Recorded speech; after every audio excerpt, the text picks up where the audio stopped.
fantastic. Just once, I know that they always do, they start at the top of the ticket and move to the bottom. I would vote, especially at a local event, just once to mix it up a bit. Yep.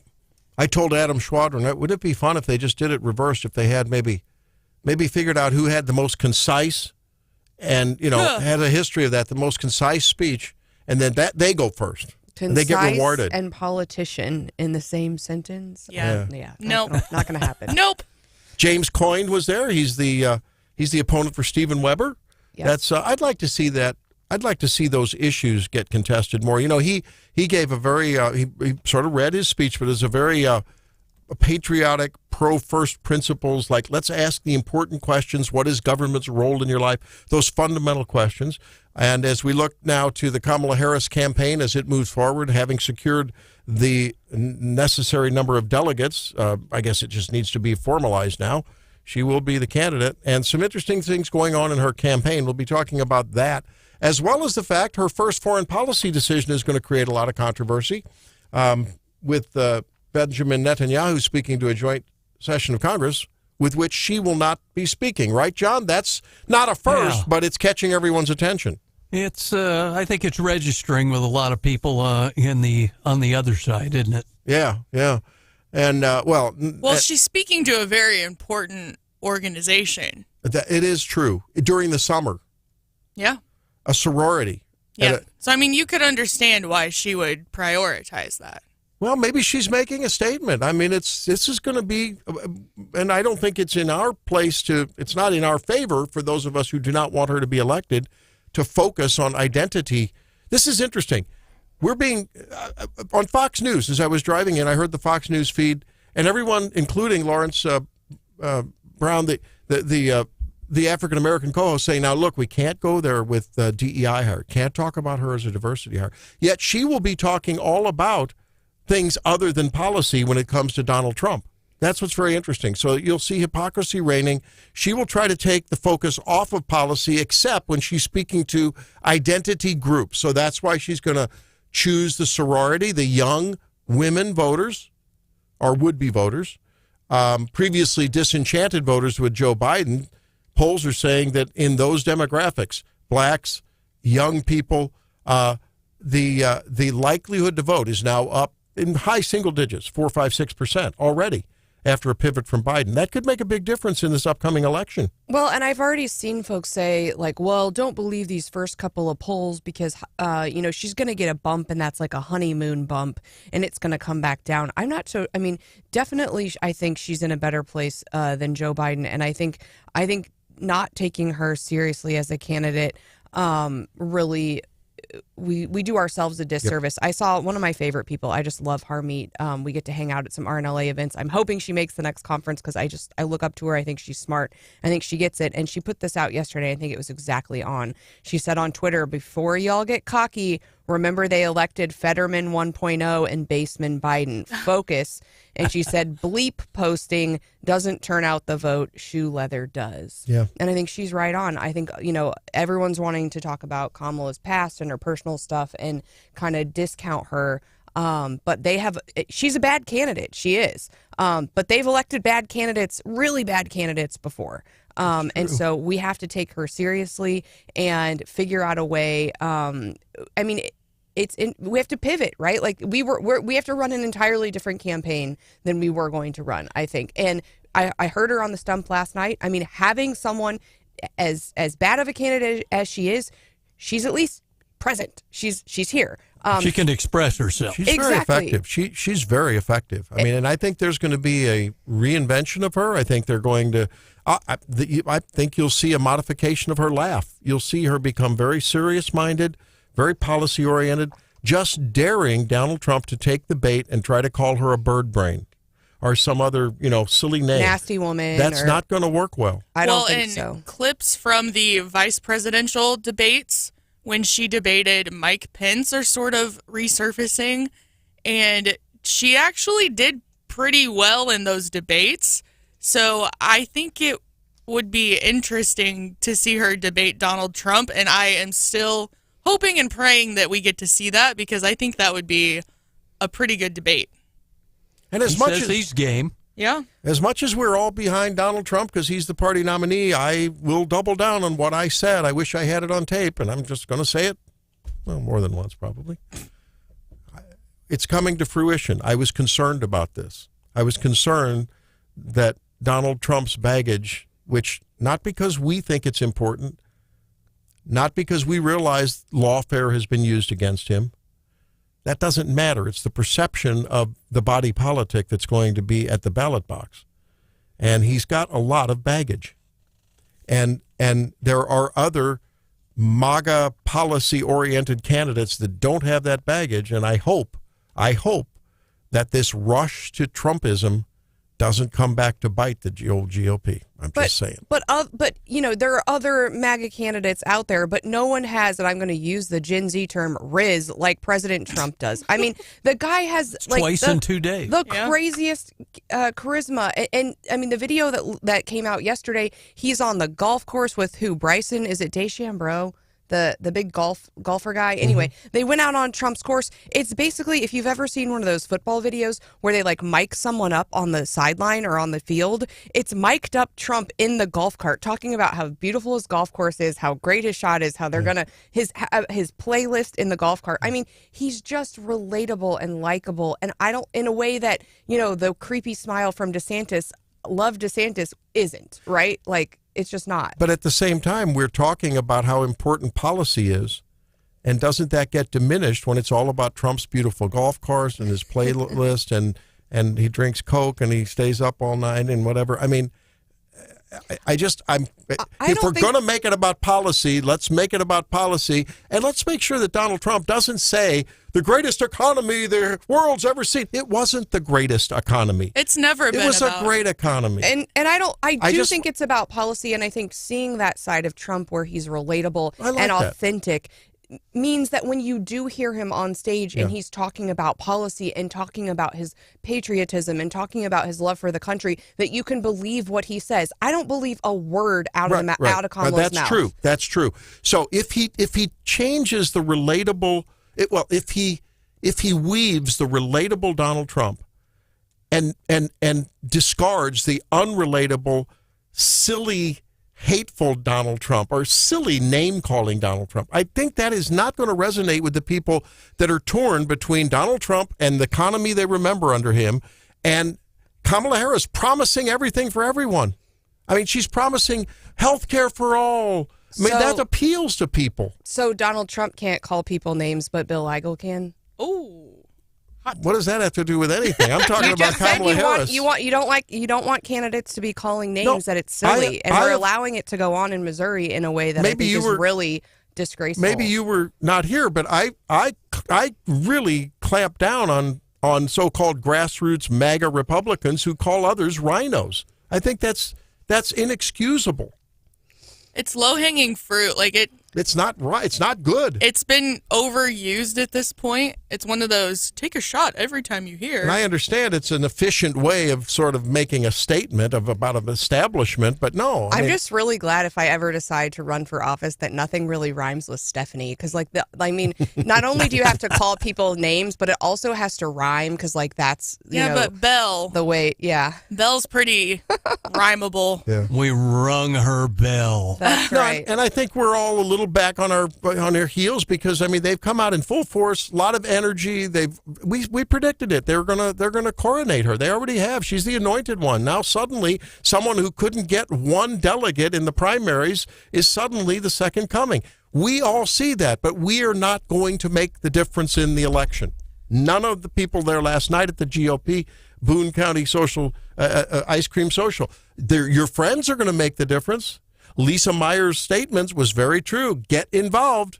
Shame on you if you don't. And getting involved means not proselytizing to your neighbor, but saying, hey, how's that public education that's so woke doing out for your grandson or your granddaughter or your son or your daughter? How's that working out for you? Well, and something that I've remembered over the last couple of days, when Kamala was picked as the vice president candidate, under Biden, there was this outcry of, the voters didn't choose her for a reason. It's because they didn't like her, right? Mm-hmm. She did so poorly in the Democratic primary.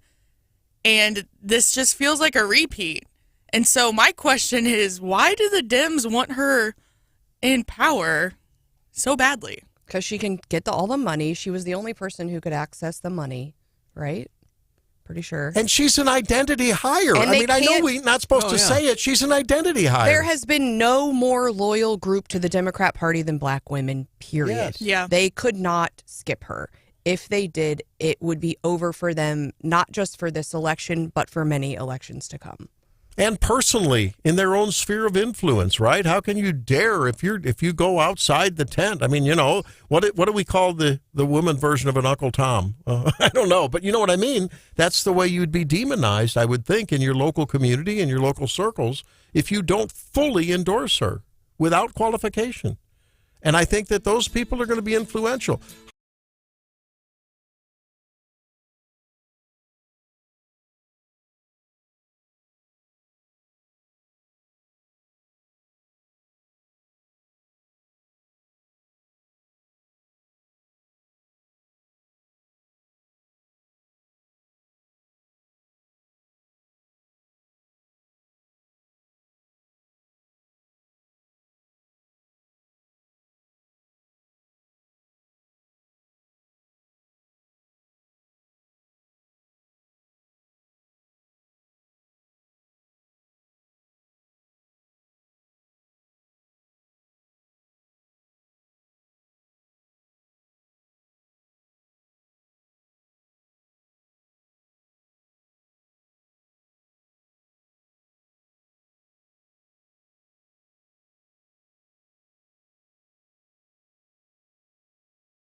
That's not my and question. the venue. My question is, if he'd been the sitting president, would he have had the same security he had on July 13th, or would have been beefed up? There is a difference between the So sitting he didn't. president. So your answer is he didn't. It's time for the Daily DC Rundown with Stephanie Bell. Some folks, I think the audio we heard earlier was that she should have resigned immediately. You know, I'm glad she didn't. I'm glad we got this hearing, that we kind of aired out a little bit, saw her, basically lie to the Congressional Committee, and, it wasn't long before she was gone. Homeland Security Secretary Mayorkas has named Ronald Rowe, a veteran of the agency, as acting director, but they will have to pick a new director. I like this. There's a bill from Chuck Grassley, and I think a Democrat as well, that would require Senate confirmation for the director of the Secret Service, allowing a little bit more control there and them to weigh in on who would lead that agency. Also going on, so we'll continue, I think, to hear more about that and who might be named after the acting director. Today, Biden will speak past his bedtime at 8 p.m. Eastern. And this will be our first. I mean, we got a glimpse of him yesterday for the first time. I life. had speculation that maybe he wasn't with us because, all of the funny indications didn't hear from him for 48 hours. Well, people were also saying that the reason Cheeto wasn't fired is because Biden was potentially on his deathbed. Yeah, incapacitated. Well, we saw, quote, Biden yesterday. Oh, jeez. Did you watch the movie, Dave? Yeah. A body double. And he's expected to speak tonight. Now, some of his recent appearances, he's actually been taped, and they've done had to do cut edits and stuff. So I do think he's doing a live tonight. But he doesn't have 7 days to prepare like he did for the debates, and that didn't go so well. So I am nervous, but maybe people won't. Maybe they'll just give him a pass because beating up on him now is kind of eh.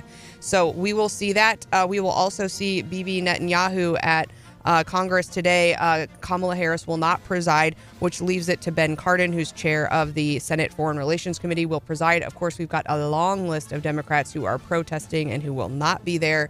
And it'll be interesting to see what the messaging out of Netanyahu is today, whether it's actually a message for Congress or whether it's a message for his own folks. And we've seen him kind of poke the bear before other presidents. I think he's expected to since Biden's announcement, to kind of dial it back. But we will see what we get there today. We've also got a little hiccup in some of these spending bills. Of course, the government deadline for government shutdown, I think, is September 30th. We heard from Mark Alford and some of our other folks that they were trying to get ahead of the game, get some of these bills passed. I think they've actually done 4, but I think there are many more. They were hoping to get them all finished by next week. That is not the case. It looks like they pulled a vote for final passage on Tuesday night for the Department of Energy and federal water infrastructure programs. There's also a rift apparently over some language in one of the bills, some abortion and contraceptive language. Sounds very familiar about some stuff that was going on here. But we had hoped maybe we could come together on some of those things, and it's not looking good. How does that play with Kamala Harris now? She will be in progressive pandering for votes mode. And if there is, contention and dissension and disunity within the Republican Party, that gives her a playing card, right? To say, hey, you guys can't get your act together. The American people are suffering. It certainly does. So I hope they can get it together.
the Josh Hawley endorsement.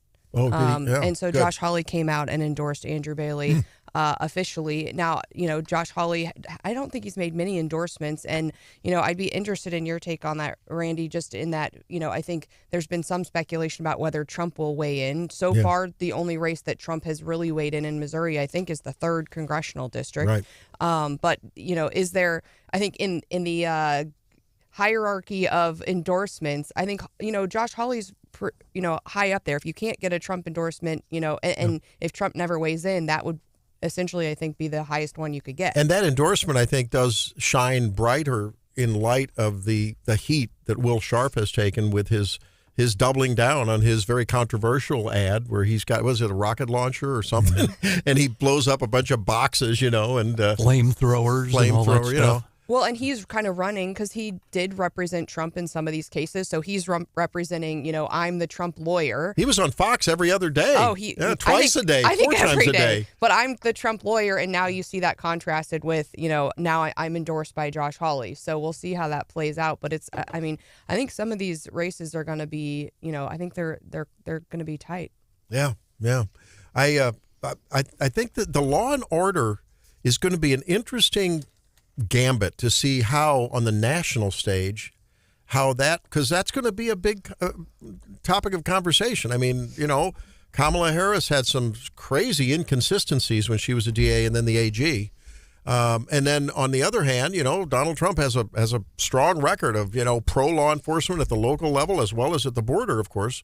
But that's going to filter down to conversations locally and at the statewide level, too, because I think people are just tired of soft on crime. And whether that means, hey, donate to this bailout for the BLM rioters in Minneapolis, or whether it's borders, it all is under the same big rubric, under the same umbrella. Yeah, I think it's going to take, the prosecutor thing, I think, is going to be front and center. And if you look at Kamala's background, she actually was a really tough kind of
we are getting some agreement that Kamala is a more formidable opponent than I think a lot of folks thought before she became the presumptive, and I think she will be the nominee of the party. Folks are really thinking about that. Now, I think a lot remains to be seen as to how the Trump campaign will handle this. He's saying he wants as many debates, at least 2, and he wants as many as she'll agree to. Do you think that's a good thing, a bad thing? I mean, is that going to play in his favor or not? More importantly, will we have a debate watch? I think we ought to. I think we should too. But I think it'd be just a completely different debate than we saw the first time around. I mean, and what is his strong suit in such a debate? Where does he shine? I think he shines in charisma, and he shines on the issues, and he shines on the economy. He shines on the border. He shines on, if you made me the border czar, I'd actually build the wall and do good things. I think, and he's been in this position before, because I think the trap is that, he does, say, like, call her a nasty woman, or like, says something kind of insensitive and like and he needs to stay away from that. But Right. He's debated women before, right? Like he's had to pull back, and we are seeing kind of a renewed Trump. So I think he can do it, and I think as long as he stays on his record versus her record, he comes away a winner. I think you're right. No, there's no doubt about it. Look, it's funny. I heard some commentators yesterday talking about how in a matter of, 72 hours, give or take, we went from this is Trump's to lose to, I've heard people say this is Kamala's to lose because of all the historicity of it. And I don't really buy that. I think it matters how willing whatever is left of a press, mainstream press that people listen to, watch, if they have any integrity, will they report on her stance on fracking? If the stance on energy and fracking alone gets out, she's going to lose a large part of middle America. Right? I think the whole debate angle between Donald Trump and Kamala will focus on her saying, I was a hard-on-crime prosecutor and you're a convicted felon, and Trump's response would be, well, if you'd been the prosecutor in this one, I probably wouldn't have been convicted. Yes, that's right. Have you guys seen the photocopy image of the campaign donation that Trump made to Kamala's campaign when she was running for Yeah, it was like AG or $6,000 or something. Yeah, way back in the early 2000s. Well, they used to hang out at the White House with the Clintons, so, political matchups change. And he diffused that argument against Hillary when he said, I played by the rules, the corrupt rules, and I'm here to destroy them. I mean, that's a good argument. It's like, I know the inside corruption, and we're going to take care of it. I'm not even bringing that up as a bad thing. I just think it's interesting how things come full circle. Yeah. I guess it's funny. I heard someone the other day talking about that. Well, if you're a developer in California, you got to get in bed with. I mean, does that bother anyone that those are the rules in modern America, that you have to pad the right palms to be successful? Hello. And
If you're listening, and next time we hope to see you if you weren't there last night.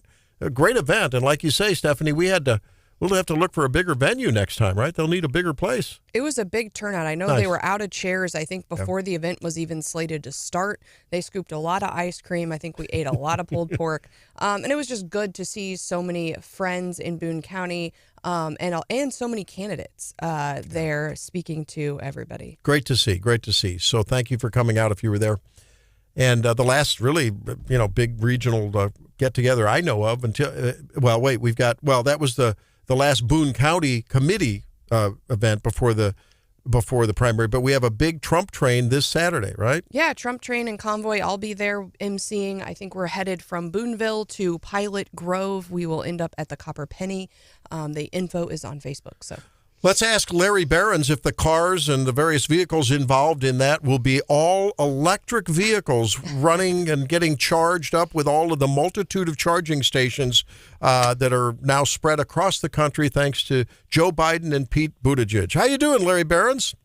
Good morning. How are you? And spoiler alert, no. The answer is no. Larry Behrens, comms director for Power of the Future, and you hear him here on various platforms on 93.9 The Eagle. Larry, let's get right to it. First question, we've been reporting, I didn't look at the futures this morning, but over the last couple of weeks, oil prices have seemed on per barrel have gone down from roughly 82 at a peak down to 78-ish yesterday. Why is that happening? Yeah, a couple of reasons. One, production is up a little bit, but, as we can discuss, production is an important part of the story, but not the only part of the story. And two is demand. What we saw, I think AAA will tell you, we saw a lot of travel the 4th of July, and it's fallen off since then, and it could be Americans. Lo and behold, the economy is really hitting them in the pocketbook, and they're deciding not to travel as much. And so demand is actually going down, which is, I'll be honest, a part of that is seasonal. As we get towards the end of summer, those vacations start drying up a bit. People are not on the roads as much. And so that is a seasonable type adjustment. We may be seeing that a little early, but demand is the real answer to that question. And so as demand goes down, so does the price. It appears to me, if I just think historically, it seems as though, when you talk about energy and the economy, however you define that, but I think personally people know what that means. Relatively affordable and slowly rising prices, wages that keep up or exceed the rise in prices to a reasonable amount so people can accumulate wealth. I think that's what most people define as, quote, good economy. I think that as energy goes, the economy will follow in terms of both availability and price. Is that true, or is it the other way around? As the economy goes, energy will follow? It's the former. So energy is what I call a foundational part of the economy. And, I would argue the reason we saw massive inflation is because of energy. When you look at every product you have in your home, it is manufactured, harvested, grown, produced, transported, maintained, all by fuel. And so fuel touches every part of everything that is in our houses. And so when that price of that fuel goes up, then everything else that it touches has to go up as well. And that's what we've seen. And so when you go after American energy, it has resounding effects that, yes, can affect interest rates for your mortgage. And you may think it's only the price of the pump, but it touches so much more than that. But your question is a good one because we have not seen below $3 a gallon in a long time. And I think the administration is trying to, desensitize us to believe that is the new normal. What do you want people to know about Kamala's record on energy? No, such a great question because, I never thought I'd say this, as terrible as Joe Biden is, she's so much worse. I know you all have talked about how she has openly said she wants to ban fracking. Let's talk about what that means. We're worried and saying $80 per barrel is too much. A fracking ban could send it up to about $200+ per barrel. And that's oil from outside the United States because we wouldn't have any more here in the United States. She was one of the few who actually sponsored the Green New Deal. And if this can the numbers are so huge, you can't really wrap your mind around it. Joe Biden spent $369 billion on the green agenda through the Inflation Reduction Act. He's very proud of it. That is only 4% of what Kamala Harris wants to spend. It's not talked about a lot now, but when she ran for president, she wants to spend $10 trillion on the green agenda. That is part of her plan. And, oh, by the way, she wants us all to give up red meat. And so it is absolutely insane. And now some folks may say, oh, well, she was just doing that when she ran for president. I mean, you guys know, folks, even the Democrats rejected her when she ran for president back in 2019 because she didn't even make it to the first primary. That's how out of touch she was. And now they're going to, pretend that they loved her all along and she's been the answer all along. But don't forget, she had to pull out even before the first primaries because her campaign was going nowhere among Democrats. That's how bad it was because she was so far left. Larry, last time you were in studio with us, we talked at length about the Callaway Power Plant right up the road from our stations here in mid-Missouri. Where's Kamala come down on nuclear? That's a good question. I'll be honest, I haven't researched it, but if I'm going to guess, she is going to come down anywhere that is not pro-nuclear. If you look at the state where she hails from, they have been anti-nuclear for a long time. They've had to delay the shutting down of their plants because, lo and behold, they like to keep the lights on. And so, but she stood idly by while they went after the Diablo nuclear power plant in California. So I would imagine that she's not a fan anywhere in the United States. She's not going to be a fan of, as we've seen, anyone of anything that anyone in the green agenda is telling her not to be a fan of, and that definitely includes nuclear. Talking with Larry Behrens from Power of the Future. Larry, let's talk about politics and using the power of the incumbency, because I think most people are going to, and I think they will paint her as the incumbent president. When you look at Joe Biden's decline and relative, neurocognitive incompetence. Now, so going forward, I mean, we've seen remember that old movie Wag the Dog where they started a war, and that's always, war presidents are always popular. So I'm waiting for them to break out a war somewhere. What can they do energy policy, practically speaking, between now and November? By they, I mean the Harris-Biden, Biden-Harris Democratic machine, the Obama, whoever's pulling the strings there, to pull more and say, look at what we did for you, lowering the price of energy, lowering the price of gasoline, more subs. What can they do to use the power of incumbency in an energy perspective to buy more votes? Yeah, it's a good point, Randy. And to be honest, I hope they try to use the power of the incumbency. She owns everything that Joe Biden did. Every terrible action that has happened over the last 3.5 years, not just against American energy, but every terrible action period, she was cheerleader in chief on those and was more than happy to do it. She was the tie-breaking vote on the Inflation Reduction Act. And so she was there the whole time. And yes, part of the cabal that hid Joe Biden's real condition. But to directly address your question, I think you looked at what Joe Biden did. He used the Strategic Petroleum Reserve for his strategic political reserve. And so I could definitely imagine her going back to that. Joe Biden drained it more than any other president. And so she may decide, hey, it's time for us to continue to drain that too because we have an election coming up. And now, honestly, is about the time they would need to do that for it to have a real impact before the election. And so I can imagine doing that too. But the other side of it, and I think the more sinister side of it is, we know about a month ago that every White House staffer, everyone in the Biden administration were, polishing their resumes, buffing up their LinkedIn profiles because they thought they were going to lose. Well, I still don't think they feel that they're in a great position. So we have to definitely watch the White House Climate Office, which is headed up by John Podesta, and see what kind of actions they take while we're all distracted with the disarray of the Democratic nominating process and of the election, because I can imagine they got some pretty crazy tricks up their sleeves. Yeah. I would put nothing past them to retain power, right? Well, let's turn that around. If you're advising the Trump campaign on messaging for, energy independence and access and affordability, what should he hammer should a debate or more than one debate occur? No, such a great question. And it goes back to the first thing you asked, why is this price going down? And I mentioned production is part of it, but the other part of it is refining capacity. The United States has not opened a major gasoline refinery since 1977.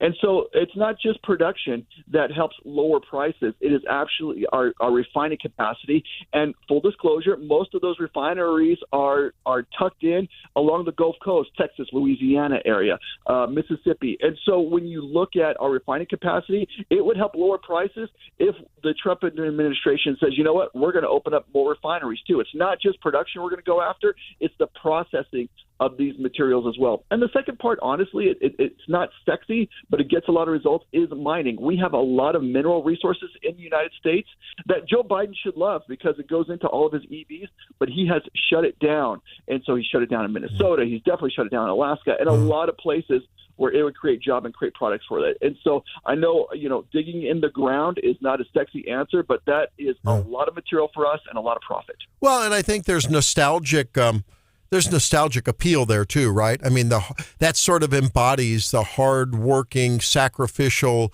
I'll do anything to feed my family, including get black lung disease if need be, coal miner. I mean, there's something just nice American raw about that, and I think that would have a lot of appeal, actually, and it would appeal to a lot of the Trump would-be voters.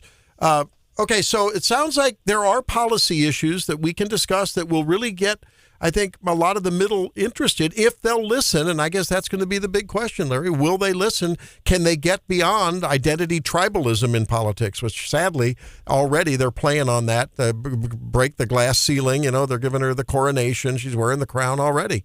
It's going to be tough to break through that fog, no? Yeah, it is. And, I had to giggle this morning. I saw the headline, I'm sure you all did too, that Hillary has penned an op-ed that she can beat Trump. And I'm like, yeah, if anybody knows about beating Trump in an election, it's Hillary Clinton. But your point is exactly right. And let's just talk about what has happened here over the last week plus. Everyone knew that Joe Biden was the senile guy that we saw in the debate. We all knew years ago when, the Easter Bunny was leading him around, when he couldn't go up the stairs. We knew all of that. Yeah. But yet there was an establishment facade trying to tell us not to believe our own eyes. Well, now they've got their new candidate. They feel they've hit the reset button so they can reestablish a new facade. And what they're trying to hide now is, I'll say it, Kamala Harris is ignorant. She is woefully ignorant of serious issues. She's just led by the nose on so many things, and her ideology, which is way more radical than Joe Biden. And they're going to try to hide that, again, telling us, don't believe your own eyes. Yep. Well, we'll find out what can be unburdened by what has been, won't we? Thanks, Larry Barrett. We appreciate you, brother. Look forward to talking again. Take care. Have a great morning. All right. There he is, Larry Behrens with the Power of the Future.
about emojis. Yeah. And I have been saving this story for a rainy day. But emoji experts are saying that you're being too passive aggressive when texting members of Gen Z. What? We've covered this on the show before, and that periods can sometimes be seen as passive aggressive by members of my generation in text messages.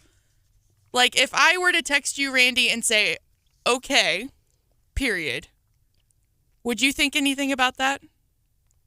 I wouldn't think anything of it, no. I would if it came from Stephanie. Yeah. Oh, no. Because you guys hear in your mind, you hear okay, period. Because you Yeah. guys say period all the time, and it's like rude when you say it. But the rest of us aren't that concerned about it.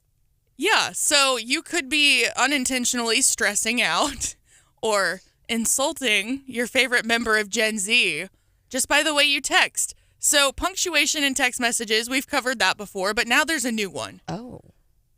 Emojis, specifically the thumbs up emoji, I love it. could be causing offense to be taken from my generation. Say that again? The thumbs up emoji. What's that now? If you just send that, it could be seen as offensive or like you're being short or like curt with Or who like- you're texting. So the period pierces the petulant snowflake generation, There you go. and now the thumbs up, which is generally a positive, that's a positive expression. Hey, Yeah, there's dude. another single-digit emoji that might get you in a little more trouble, I would think. There you go. Yeah. I mean, I could see it like being sarcastic, like Randy texting, like, I'm testing the texter, and me being like, Got it. sarcastic thumbs up. But I think also I was gonna think that you were gonna say that like thumbs up has been like taken over by Trump, because Trump always does the thumbs up, that like maybe Gen Z's like, don't send me a thumbs up, that's too Trump of you or something, or Yeah. MAGA. I mean, the Daily Mail interviewed Keith Brony. He's the editor-in-chief of Emojipedia. Which Yikes. didn't know that was a thing. Is that a real thing? It's a beautiful world when you can make a living doing Emojipedia. Good. Apparently, he's an emoji etiquette expert, and he is just warning folks of older generations to be wary when you're texting Gen Z, because also some emojis have taken on other meanings. Yeah, tell Keith he can kiss my patootie. I'm sorry. Right. I Your would say peach. we just got him Kiss trained your not to peach. text in all caps. I'm you know? sorry. Yeah, there you get, go. Get over it. If you're offended at some well-intended emoji, that's on you, not me. But no, if I just send you a question mark and nothing else, I am actually mad, and you better We know. respond. I know. That can A ruin my question day. mark with a period. Yeah, I mean, after it. I shorted out my phone sobbing one time when I got that from her. I mean, it was think just awful. Or sometimes I'll just send you like an ellipses, like just like ... like I'm waiting. I'm sorry. When I get your question mark, I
that discussion of emojis. What is offensive? What isn't? We got a bunch of smart asses up in here. Boy, you guys are on it today. Thank you. I think the record number of thumbs up that we have is 1, 2, 3, 4, 5, 6. Okay, we have I'm 6. feeling very offended. I think I need to go home. Now, okay, I'm going to ask a question the other day I had fun with my friend Chris Arps, and I didn't even get a response from him. Like, I don't think Chris cares, but I had fun with it. We were talking about his piece in Red State about how Kamala Harris is a formidable candidate. She is a diversity hire of sorts. That's an important part of their messaging on it. It's going to be messaged by people within her camp. And, trying to bait people to like us to go after that personally. And I think a lot of us need to acknowledge it, but leave it alone. So, and he asked me if I was going to be, I do a little hit on his show on Tuesday afternoons. And You're so cheating on us? I'm cheating on you. So we were texting back and forth, and I gave him the thumbs up with my usual white flesh-colored thumbs up. And I followed it then with a black thumbs up, and I said, "Black thumbs matter." #. Randy. Does anyone think Yes, and then you there's can't- different tones of flesh color. Do you want the baby butt color pink flesh color? Stephanie uses the olive-skinned ones, I've noticed. No, I don't. I Yes, you just do. use I use the Bart Simpson, the yellow. I figure that's like the least offensive. I feel like that's like the cartoon one. You're not allowed to use one that's not your race. Is what the rule is. What is that called? You're co-opting. What's it called? Yeah, you can't you cannot send the black thumbs up. You can I'm only send the white colorblind. one. I'm colorblind. I can use whatever I want. I'm colorblind. I don't use the olive one, Hannah. I'm going to have to scroll. You see, I I grew up. only use the yellow. I paid my way through school and didn't accumulate a lot of debt, basically playing the Motown songbook and disco and Earth, Wind, and Fire.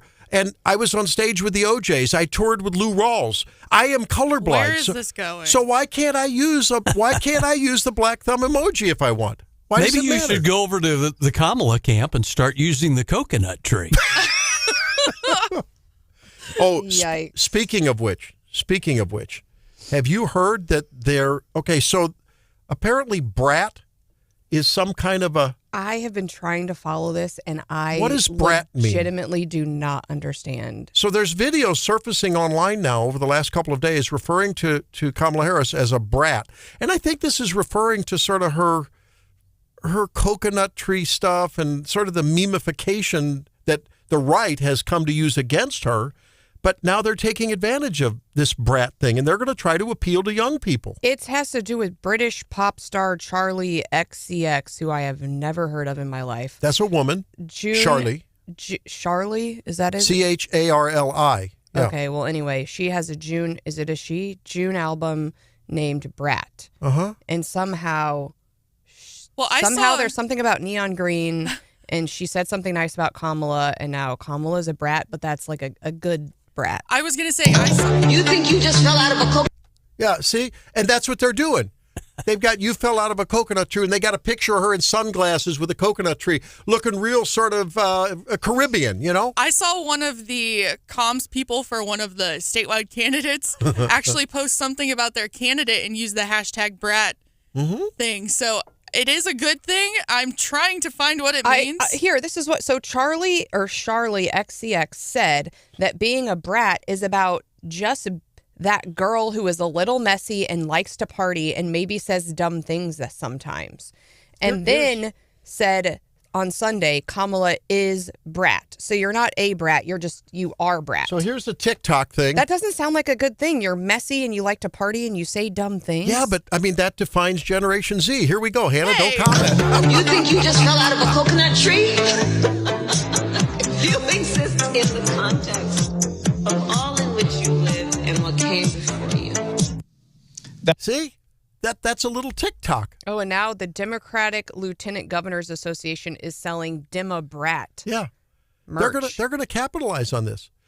Unengaged young people who spend time at the dispensary and, aren't really engaged. This will this will win their affection. They said all the 365 party girls will be riding to There the you go. polls with their Democrat There you shirts go. to elect There you go. Kamala. I'm This telling is you. we're in trouble. Okay, but this candidate that I saw this about was a male and was a conservative. I saw So that too. I don't know. If they're listening, help me out, please. What about, when did Hillary with Pokemon go to the polls? Wasn't that her reference back in the day? No, surely not. Yes, it was. Oh, So I think there's something there. I really do. And I think that they're going to... Like a good something or a bad no, this is... Look, Barack Obama was largely a celebrity and an identity candidate. Then we had Donald Trump, who for all the reasons you cited in the first segment when we were talking about Donald Trump and his relatability and how that's going to be a positive for him if he keeps it to relatability and not hateability, because if he gets mean-spirited against her, right? So people engage with him because he's like us. He says expletives deletas right out there in front of everyone, in front of 30,000 people, and that's sort of refreshing to a lot. He identifies with us. Bill Clinton playing his saxophone. You know, Kamala Harris, that's the culture. Barack Obama singing Al Green. Yeah. But I mean, she's so uncool. Like, she's not a party girl. Have you seen her dance moves? It's inauthentic to call her like a messy Gen Z party girl. Would you want to go to a party with her? Absolutely not. I like to go to parties, not with her. Have you seen Donald Trump's dance moves? We all get a kick out of it. His It's fun. is like cute grandpa dancing. Like, you want to get on the dance floor with Donald Trump, and people like imitate it. Kamala is like awkward and inauthentic, and she like. Have you seen the videos of her dancing? I'm just saying. I'm thinking brat just maybe means cool. But like, what's the new one? But it's also referencing like this very specific shade of lime green. Like Sigma. That's the new thing Okay, too, now, right? okay, so speaking of, I mean, look, I think that politics is as much entertainment as it is information But and should it policy. be, though? I'm not. We're being very informative. I this am morning. not calling. I am not.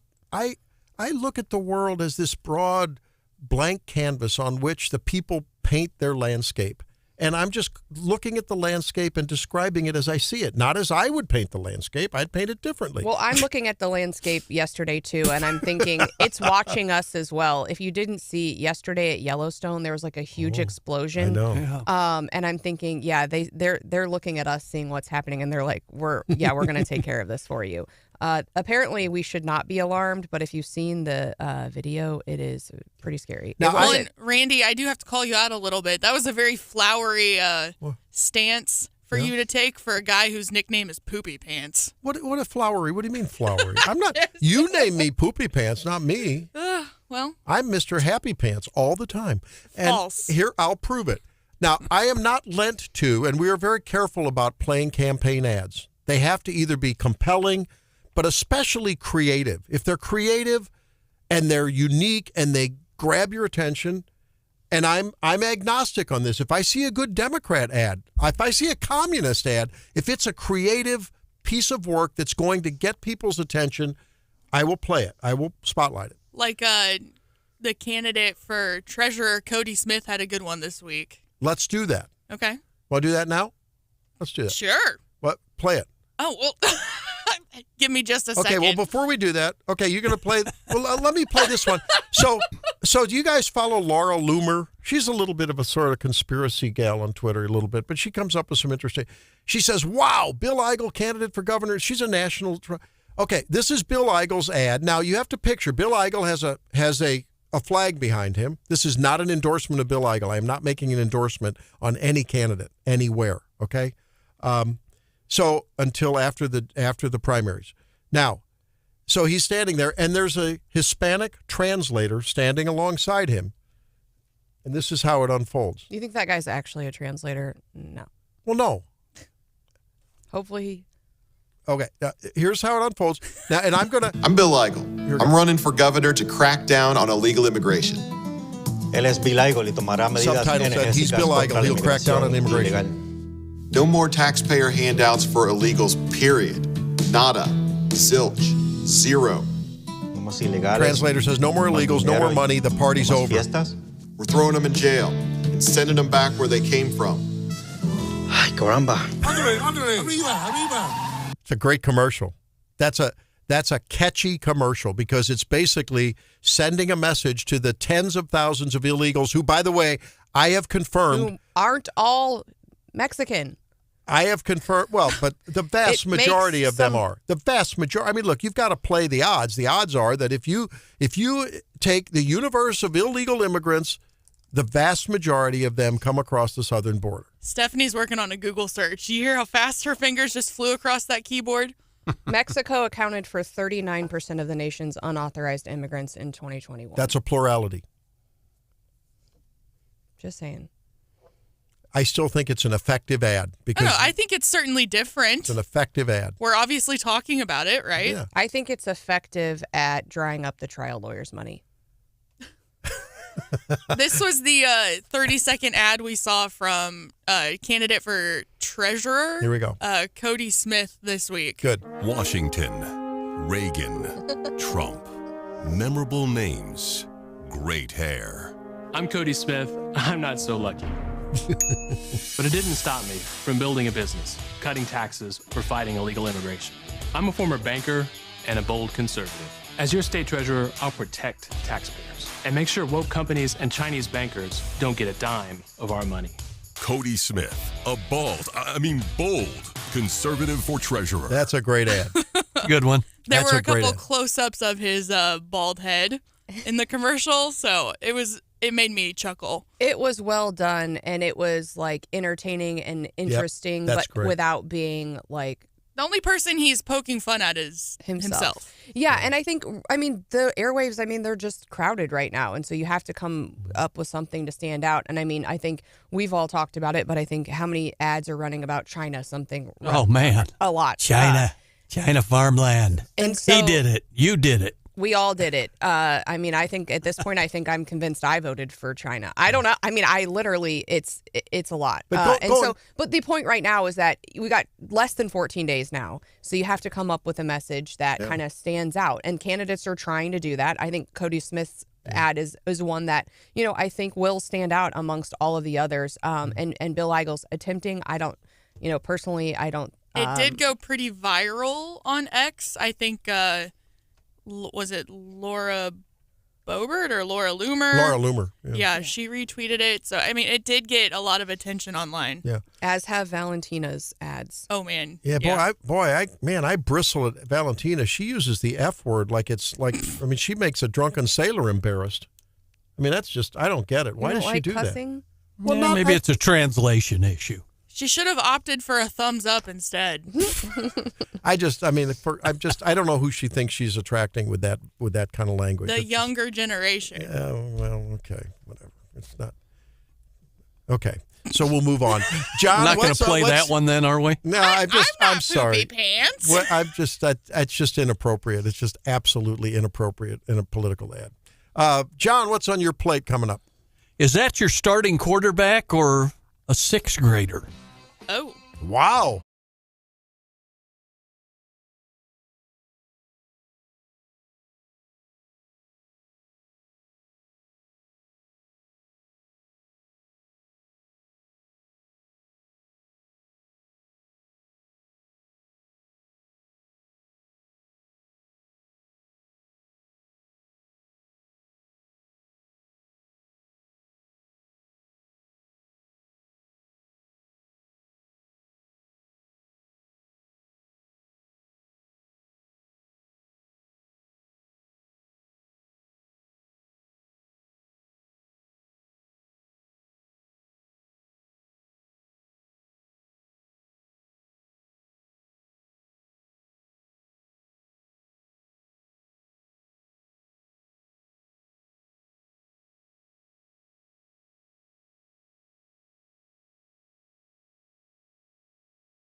yesterday. Panthers coming off a 2-15 season. Fans are hopeful second-year quarterback Bryce Young can make a big leap in 2024. Yes, he's 5'10" and showed up at training camp looking like it was the first day of middle school, wearing shorts, a T-shirt, sneakers, and a very oversized backpack, and fans couldn't get over on how he looked like he was on his way to the first day of class. Young will be 23 later this week, but the truth remains he's still a young QB, so they hope he can develop into something. The only thing is, he's not getting any bigger. Can't be the only guy to show up in shorts and a T-shirt, but famously undersized quarterback. But we think back to the guy who played 12 seasons in the NFL, Doug Flutie. When he came out of BC, out of Boston College, was 5'9", 175, and always be famous for the miracle in Miami when he threw the Hail Mary to knock off Miami in the big game in college. So we'll see what happens to the guy with the way too big backpack. Now you know the rest of that story. You wonder how much does swagger play into the selection process? You know, does it influence the coaches, the people that are making those selections and having to, decide, are you first string, second string, no string? Well, yeah, and you think back to, gosh, you can think back to our era of watching the NFL. I mean, 250, 260-pound, 6'4", 6'5" quarterbacks was not the norm. No, you're right. Absolutely. Like it is now. Yeah, it is. And I think the face of quarterbacking changes with the game and the style of play, right? I mean, there's the scramblers that started with Fran Tarkenton, and then we've seen how that seems to be now a necessary, if not sufficient, capability. But then there's the others that are tall and strong and just can throw the ball accurately and basically hang in the pocket. You mean like a Super Bowl MVP from the past few times, a guy named Mahomes? Yeah. Yeah, like that guy. Boy, he's dangerous. By the way, they announced the gender of baby number 3.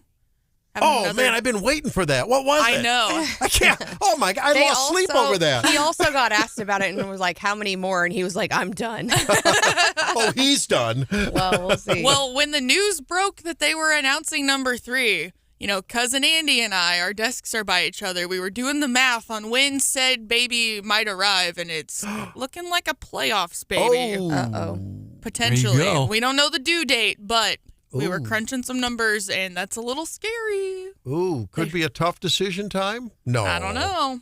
When you reach that level, you have help, and you get to pick the time, right? I mean, you just We'll schedule see. a C-section, not on a playoff game. But early. they're having another baby girl.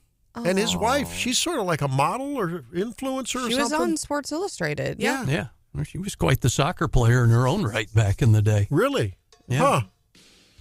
Well, there's maybe is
will be paying attention to policy. And periodically at this time, we talk with folks from the Show Me Institute. Well, they've partnered with Russell Sobel, our guest. Dr. Sobel is a native of Charleston, South Carolina, and he has authored or co-authored over 250 books and articles, including a nationally best-selling College Principles of Economics textbook. He's been featured all over the reporting news span, and he joins us now, professor of economics and entrepreneurship in the Baker School of Business at the Citadel, to talk about free markets, a policy matter that is important. Welcome, Dr. Sobel. Thanks for being with us. Good morning, Randy. Thank you so much for having me today. You know, I think that sometimes in the din of down and dirty politics, it's easy to lose track of the focus that is needed on those fundamental core issues, and our economy and what drives it and how to keep it healthy is core. What would you say about the health of free markets in July of 2024 in the United States of America? I think it's a long way from where it should be, and it's kind of ironic, historically, for the listeners who are old enough to remember that, right after the Soviet Union fell, we kind of thought the free markets had won. The evidence was pretty clear around the world that central planning it wasn't the economy that produced as much prosperity as free markets. And ironically, what's happened over the past couple of decades since then is without the great villain over there as a great example, I think a lot of our young college students and a lot of other people in America have really kind of moved away from markets and are actually marching around saying they want socialism. And it's funny. It's one of these things where I think that a lot of people just need to understand what the difference is and why markets matter so much. And so I partnered with the Show Me Institute to try to write a little essay that's reachable and readable by anybody that could help to explain to people why it's so fundamentally important for our human progress and prosperity that we move towards free markets and make sure we adopt policies that are consistent with them. Now, you said that it's the free market situation is not as healthy as it should be in 2024. That's not a one-party problem, is it? Or is it? I mean, I think that so-called self-proclaimed conservatives like to say it's people on the left, it's people that have a donkey on their T-shirt, it's all their fault. But I don't know. What's your analysis on how we got here? Well, I think, historically, a lot of people might think that it's the Republican Party that traditionally was much more free market than the Democratic Party. But there's two issues I'd like to address with that. First off, the problem isn't really about getting the right people in government. The problem is government just fundamentally has different incentives than the private sector. I'll give you a great example. My former department chair is the most frugal person I've ever met in my life. Drives an old beat-up car, won't go out to expensive dinners. But every year at the end of the fiscal year, he used to send out an email to the department saying, hey, guys, I've got money left in the budget. If we don't spend this, we're going to lose it, and they're going to cut our budget next year. Please help me spend this money. Here's the most frugal guy I've ever met encouraging the people under him to just try to waste money. The problem is that it's not about getting a frugal person in government to try to get government under control. The problem in government is that the incentives are different. And that's why it's so important to restrict government's activities, limit its scope to its proper role, and just understand the shortcomings that exist, in politics, regardless of who's elected to office. It doesn't really matter if he's a Democrat or Republican. Now, with that said, I think that if we look at some of the platforms today, free markets are about free trade and lower taxes and lower regulations and cutting government expenditures and debt. And, I see very little from either of the major parties on our government debt, which is exploding, and interest on our national debt now is exceeding the level of spending on national defense or Medicare even. It's getting to be a significant problem. And, you just don't see a serious discussion about getting government spending under control and about promoting free markets. If anything, I think, both parties are in favor of trying to restrict trade more. Colonel, is the son of a Citadel man. I bet you get some little different questions from the Corps of Cadets in your classes. They're a little different than the average college student. What do they ask about the world economy as it pertains to them, and potentially a good majority of them serving careers in the military? Yeah, I'll tell you, our student body is a little bit different from the average student body. I've taught at several universities, and the Citadel students are a different breed of student. I'll tell you that. They know that Nancy Mace, who's obviously serving in the U.S. Congress, is our first female graduate. And at the Republican National Convention, when she spoke, she said, I come from a school where instead of burning flags, we salute them. So, the thing is, we have a very different kind of campus. I think the average student there is very patriotic and very supportive of America and our policies. But still, I'd say even among, I teach in a business school, so that also helps a little bit. But, even among the cadets, it's still a battle to talk about free trade and why cutting government spending is a good thing and why government shouldn't be subsidizing failing businesses. I mean, these issues are still something that I'd like to debate with my students and have good discussions with, On the subsidy front, when we're looking at it from a state or local perspective, we're having a lot of those discussions. We have it sometimes with public transportation. We've been having it recently with stadiums, various tax credits. When, as a conservative, when we're trying to make these decisions, is it just no incentives, no subsidies ever? Or are you expected to engage in some sort of cost benefit analysis that, if I invest this amount in this tax credit or the stadium, the return on that ultimately will be a benefit? Well, the government's role is to provide an even level playing field for all businesses, and it should treat all businesses the same. There's no wonderful central planner out there who knows which industries should be subsidized, which industries are our future. And that's really what the essay is about the role of entrepreneurship. Permissionless innovation is the idea that we have an economy where everybody is on an equal playing field. Everybody can roll the dice and try their ideas, whether you want to introduce the iPhone or roasted cauliflower sandwiches. You don't need permission to do it. You can open up right next door to your competitor. And it's how you please customers that's going to determine whether your business survives relative to your competitors and not whether you're politically connected. And, these government incentives, the problem with them is that they favor the politically connected companies and they're usually for big firms at the expense of small firms. I was talking to an entrepreneur here in my state, for example, who runs a general merchandise store. And when Walmart wanted to come to town, the local government gave them this huge tax break. And they were saying, look, it's going to be hard enough for me to compete with Walmart to begin with because of their distribution network and their cost advantages. And now all of a sudden they're getting tax advantages that I don't get. How fair is that? And that business is now out of business. So, it's one of these things where it's about what's the proper role of government and deciding which businesses should or shouldn't be in an area. And it's just really not the proper role of government in a free market economy. Entrepreneurs should open businesses when they can make a return themselves and earn income from doing so. But, it's really about Joseph Schumpeter's idea of creative destruction. He's a very famous economist. And this idea that we have things that replace, the car replaces horse and buggies and Netflix replaces Blockbuster. And it's that process that is the fundamental root of human progress and prosperity that you have to let unfold. And that means letting the horse and buggy industry fail and letting the market decide whether it's Stanley steam-powered cars or Henry Ford that is the winner in the new market. I think we're talking with Dr. Russell Sobel from the Citadel. He's a professor of economics and entrepreneurship there. So here's the problem, though. I see a conundrum for elected leaders who agree with the, let's call it the Mises, the Austrian school, the Milton Friedman school, the Russell Sobel school of economics, right? I mean, free markets, equal treatment for everyone, no advantages, no good old boy, favors.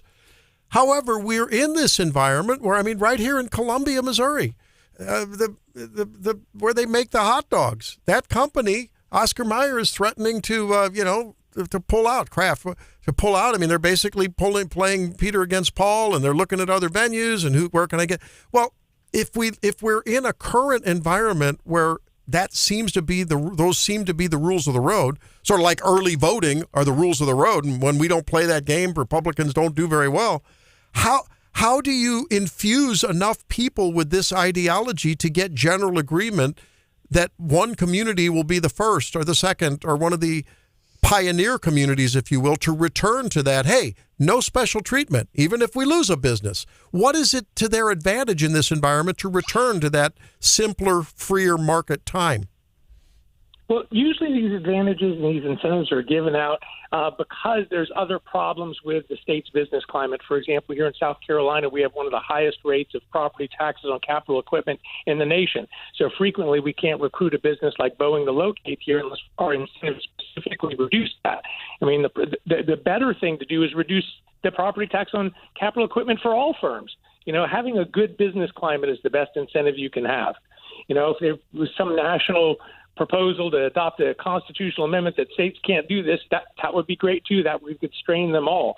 But the thing is that if it's that, it should go out of business, and entrepreneurs will find new uses for it. I think one of the things I've been teaching about in class for years is these shopping malls are now sitting around empty. Like the mall I grew up in, going to every weekend was packed, and then of course those things went by the wayside. We've got a lot of these shopping malls sitting around empty, and I kept telling my students, the first entrepreneur who finds a use for those is going to make a lot of money. And sure enough, if you see what's happening in these malls across America today, they're being repurposed by entrepreneurs. My local mall that I grew up in is now half owned by HBO, who films The Righteous Gemstones in half of it, and our hospital in the area bought the other half to expand their facilities. But Pickle Mall is now opening up across the United States, buying up these old malls, opening up indoor pickleball courts. Entrepreneurs will find new uses for those resources. If a business can't stay in business without subsidies, it should go out of business and let another entrepreneur try. What obligation does a community have and its leaders in providing infrastructure for a big business who does want to move in and ask for no other favors, but hey, make sure I have roads and power and security. You may have to buy, have another police officer or two because I just decided to open up a mall against the currents. Yeah, well, I think public roads that anybody can use are a different story than issues of whether we privately give firms, directly give them incentives and tax advantages that other firms don't have. I mean, roads and power and these kinds of things are things that we provide to all businesses. Very different than the direct subsidies. I mean, we're actually got cases in the United States where governments are writing checks to single business firms of over like $1 billion, over about a value of $1 billion for subsidies to locate in a place. And that's a lot of money. All right. Well, Dr. Sobel, I hope that the Trump campaign is listening to you, and maybe you can have a position if you want one in the administration, because they need to hear that. Or Kamala Harris, everyone needs to hear you, because I think this is wise teaching, and we appreciate that. Again, the story, the paper is Why Markets Matter for Human Progress and Prosperity. Author Russell Sobel has joined us, and of course that was done in partnership with the Show Me Institute. Thanks for being with us. I hope everyone reads this and spreads the word. Well, thank you, Randy. I appreciate you guys having me today. All right, there he is. Boy, I mean, that's what a pure, beautiful message that is, and how it's just been lost on so many would-be leaders.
6%, Dow 0.14, NASDAQ 0.06. Driving those losses, big losses in the energy and utilities sector. The only thing that was really up was materials.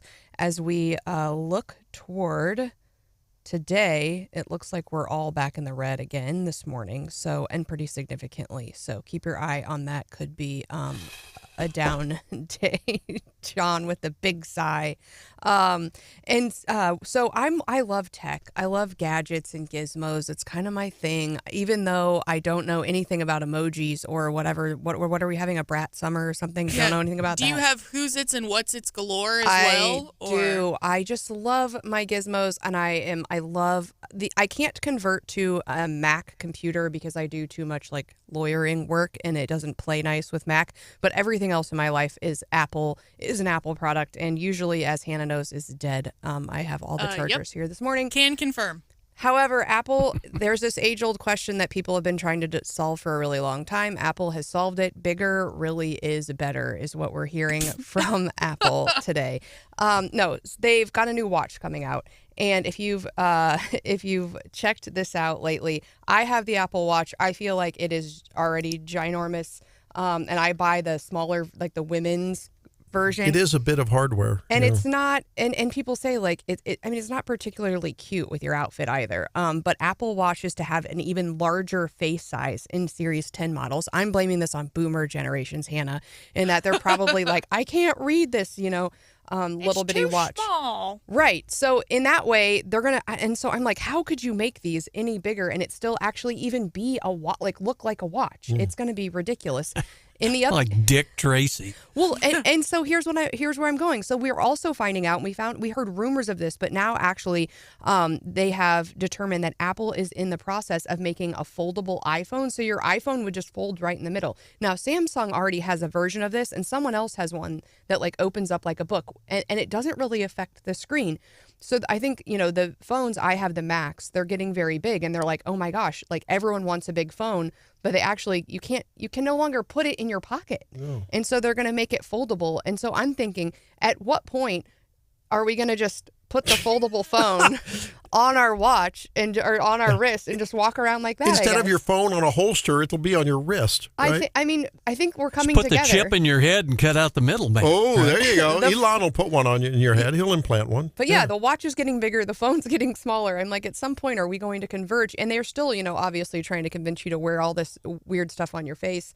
So I don't know. I do like the idea of a foldable iPhone because I do, and I know men in particular, it's becoming more and more difficult to put your phone in your front pocket with as large as these phones have gotten. And I know for me, I have several purses that the phone just will not go into. And so I'm here for I might have to hold out. I'm here for the foldable iPhone. As long as I keep the string cheese out of the front pocket, the phone will fit. I don't know. I don't see myself getting an Apple Watch. I like a traditional watch. You look down, you see what time it is. It's a beautiful timepiece. It's a beautiful thing. It's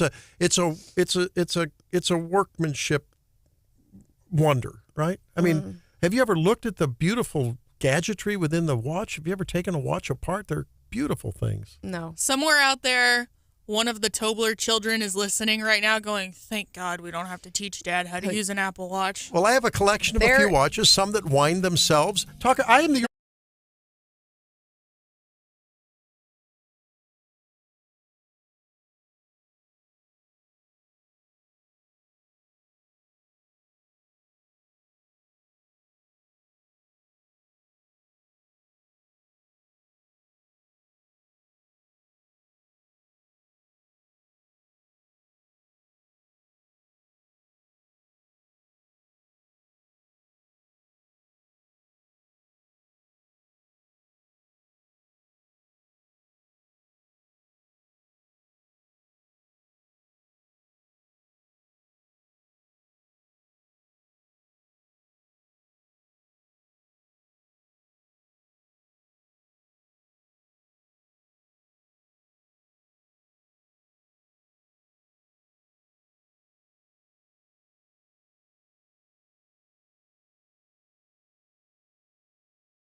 slimed. They've been slimed, and that's our mission. And this time it's associated with a bit of a tragic story. Listen to a little... What a terrible transition. Listen to, not that tragic, but listen to Elon Musk talking with Jordan Peterson about Elon Musk's estranged, son turned daughter through, listen to Elon Musk. And so I lost my son, essentially. They call it dead naming for a reason. Yeah, all right, so the reason it's called dead naming is because your son is dead. So my son Xavier is dead, killed by the woke mind virus. I'm sorry to hear that. Yeah. I can't imagine what that would be like. Yeah. So. Yeah, and there's lots of people in that situation now. Right. It's not pretty, and lots of demolished kids. Yes. Yeah, well, that's a good reason to be the final straw. All right, so let's. So I vowed to destroy the woke mind virus after that. And we're making some progress. Join the club. That's a powerful piece. He vowed to destroy the woke mind virus, which has infected the medical community. It's infected school counselors, school authorities, confused, mentally ill children who are uncertain about their identity. Instead of treating them properly, they're mistreating them with all kinds of puberty blockers and surgeries. And, of course, we've seen it now begun to collapse, first in Europe and here. But did you know Elon Musk had an estranged, now daughter, I guess, but son, and they call it dead naming. Did you know, have you heard that? I hadn't heard that phrase, dead naming. And this is his awakening to the danger of wokeism. And he relates that, he said he was hoodwinked into okaying hormone treatment for his then minor child. And, he says he's lost his son. What a sad thing.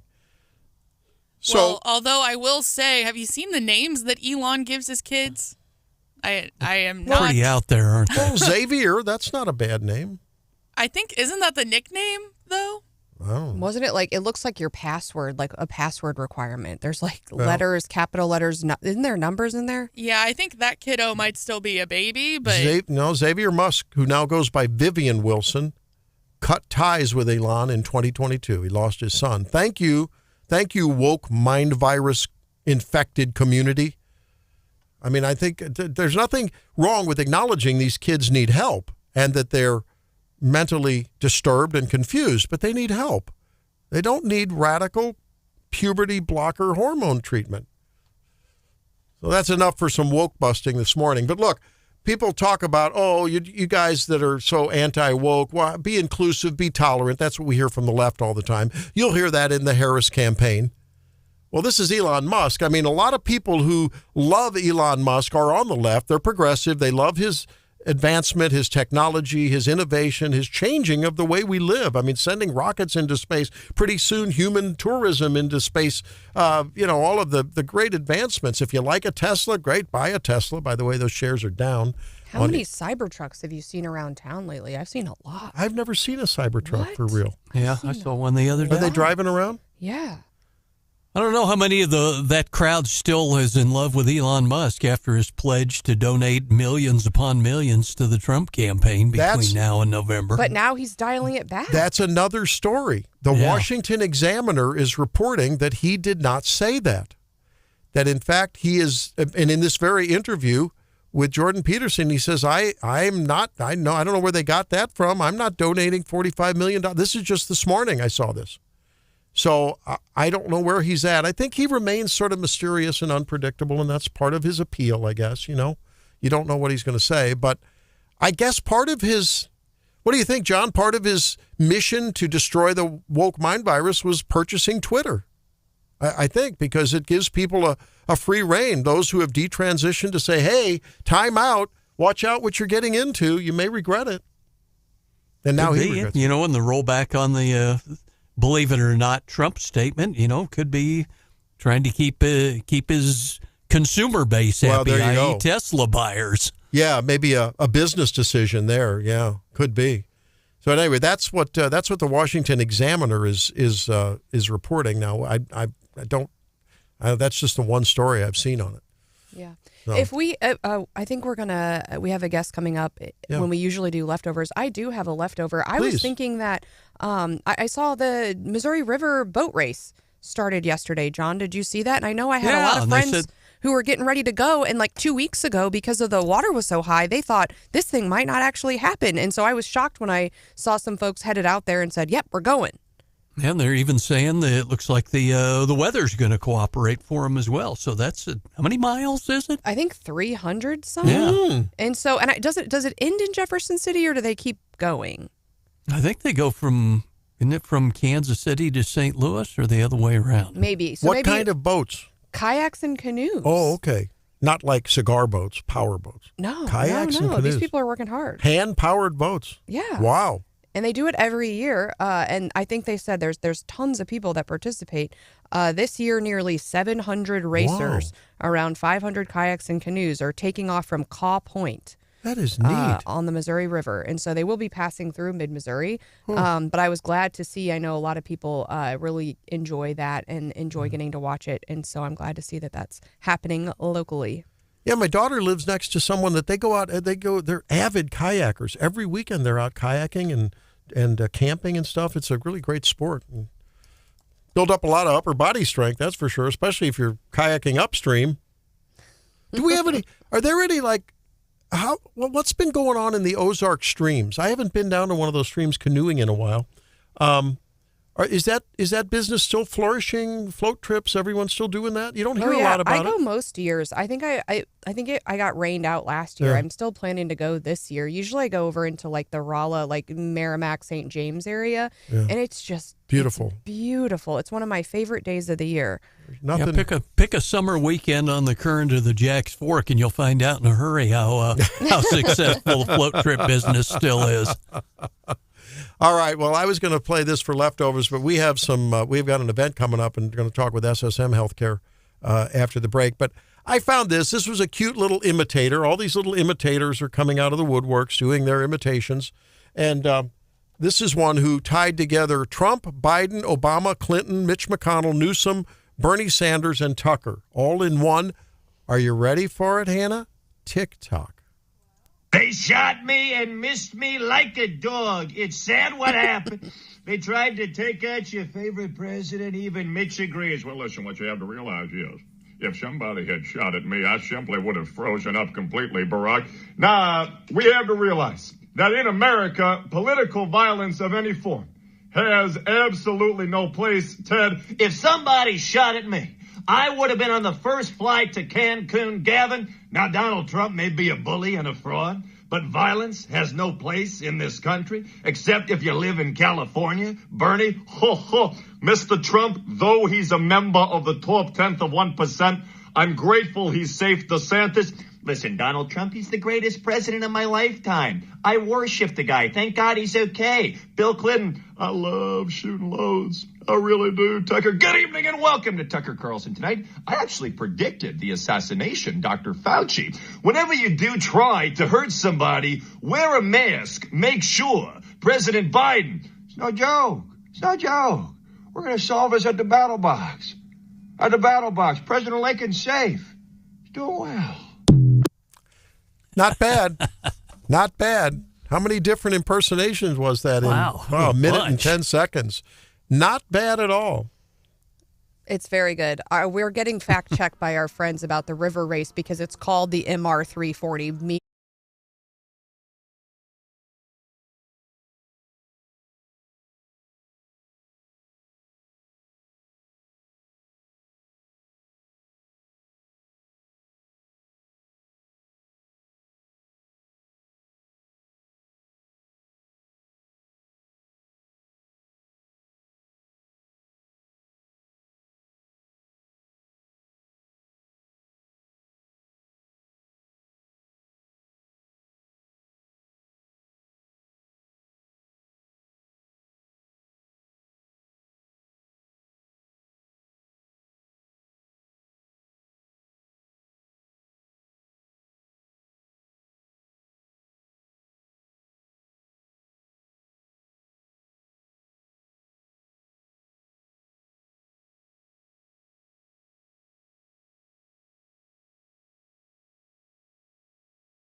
this evening, Joe Biden makes an appearance and gives a speech, right, from the Oval. Mm-hmm. And apparently the Trump campaign has officially filed an FEC complaint against Biden and Harris over the transfer of funds. So we'll see where that lands. We'll be following all of those and reporting on those tomorrow. Joining us now with SSM St. Mary's Hospital in Jefferson City, Tori Baker.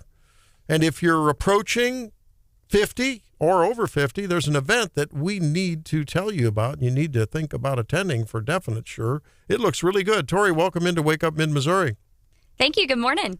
Tell us about the date, the place, the time, the legend of the event. What is it? The legend. Well, the Healthy Living Forum was formerly known as the Successful Aging Forum pre-COVID.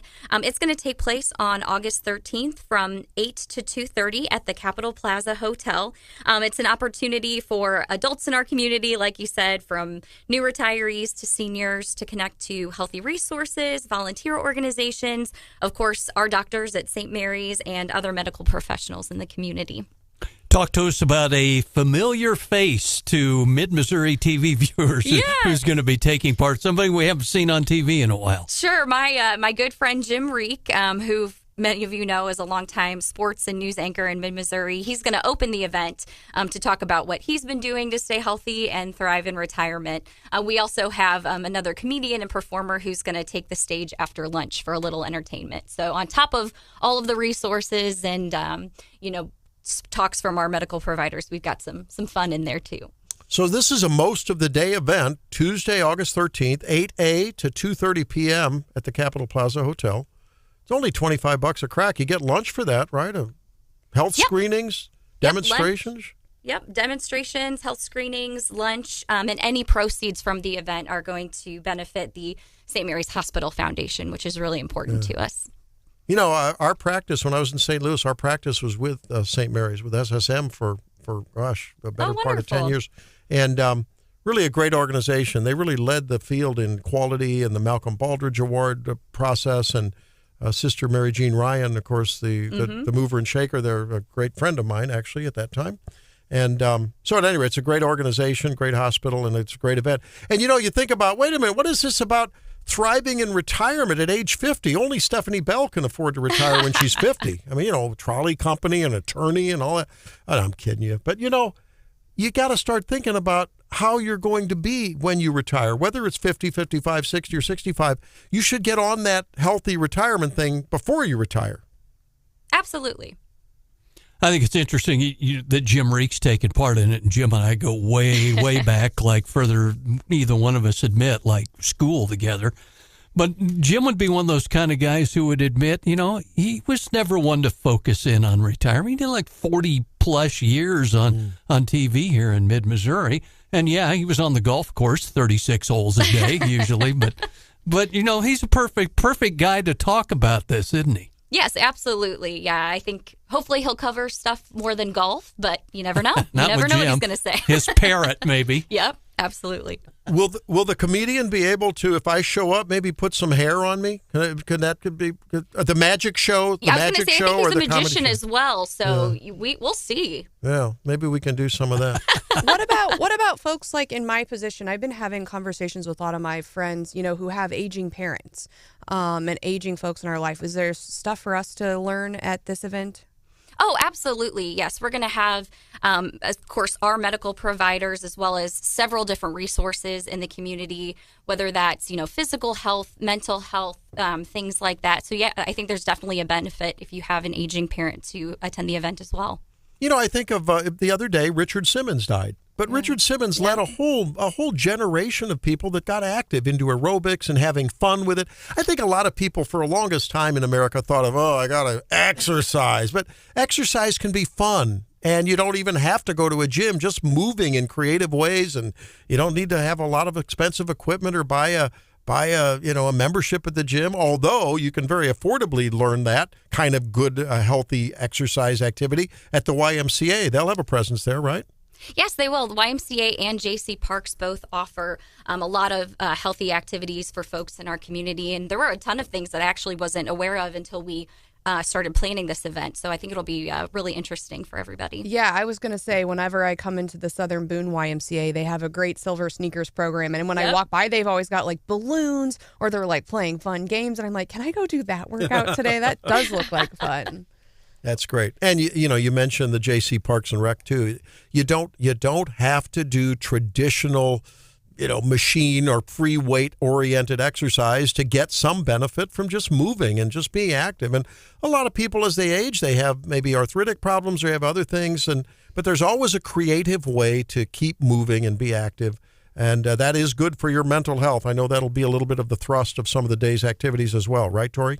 Yep, we have some speakers talking about mental health, but on top of that, just thriving in retirement and being active in other ways. We've got some folks demonstrating hobbies that you can do around central Missouri that are really interesting. We've got floral arranging. We also have Classic Travel coming to talk about travel tips for folks of that age in our community. Sounds fun. Hey, well, thanks for putting this together. Thanks to the SSM Health Foundation, St. Mary's there, and this will benefit them as well.